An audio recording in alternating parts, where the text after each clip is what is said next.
Good day everyone, Brad here with a new mock alternate build from good old 75375 Millennium Falcon. Gosh, I'm losing track on how many we have, but we've got Spaceballs, the Lego. So here we are with Spaceball 1 from the iconic classic 80s movies. One thing about this ship is, I have requests for all these ships that people want to see and all that. This is one I wanted to try and do. It was on my list somewhere.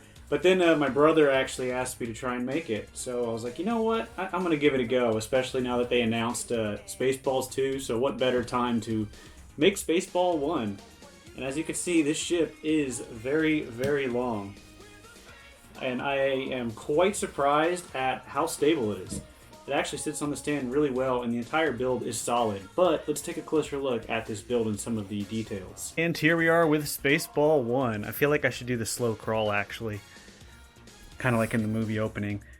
Now, the funny thing is, again, this is an alternate build of the Millennium Falcon. All the pieces are in there to make this. And I will have instructions for this build in the description down below, which will link to my Rebrickable page. And that's where I have all of my mocks and alternate builds I've made over the years. And almost at the end here, here's where you would see the we break for no one, but I just have a little piece here because it's an alternate build. However, nothing is stopping you from putting your own sticker or changing that piece out to do that. So, the details. Up here at the front, I would have preferred like a curved front piece, but I kind of had to make do with what I had here.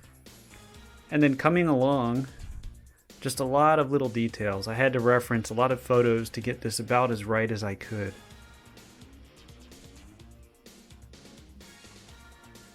And I do really like how the side parts kind of worked out here. Now the trickiest part with a build like this is, well, one, the length. Now let me compare the size to something I made more recently. So here is the Spirit of Fire. This is another Millennium Falcon alt build. But when I put this next to it, you can see it is significantly longer. And the biggest trick being the stability. So when building this, I actually kind of did sort of a flat length so I can get kind of each piece that comes out correctly. And then from that I determined where to put the hole. So for this build, I did it right here. So almost the middle. Actually, it kind of is the middle, but the problem is, as I started building and I was thinking about it, the back is going to be slightly heavier than the front because the front's very small. The back is huge and wide and thick and all that. So the solution is just some weight management and also the stand. So I flipped around the Millennium Falcon stand. So the actual stand itself goes up and to the right. But this one I just make it go up and to the left.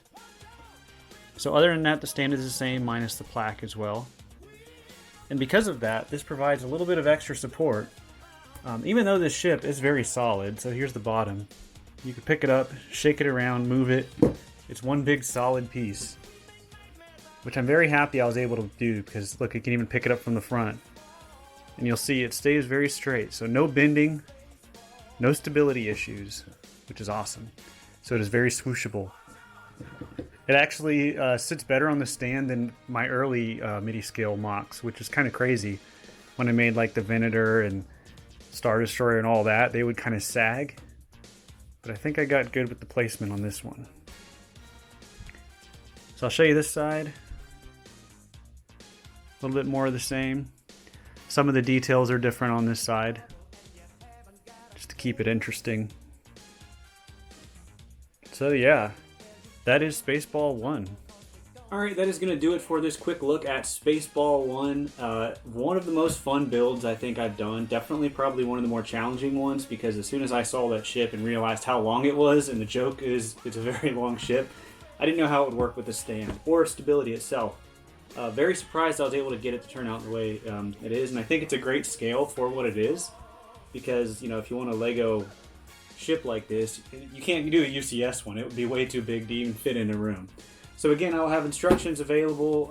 All you need is this set to make it down in the description below. So yeah, let me know what other ships you want to see in the future, what other builds you're interested in. I'm down to try anything as it turns out. So yeah, that'll do it.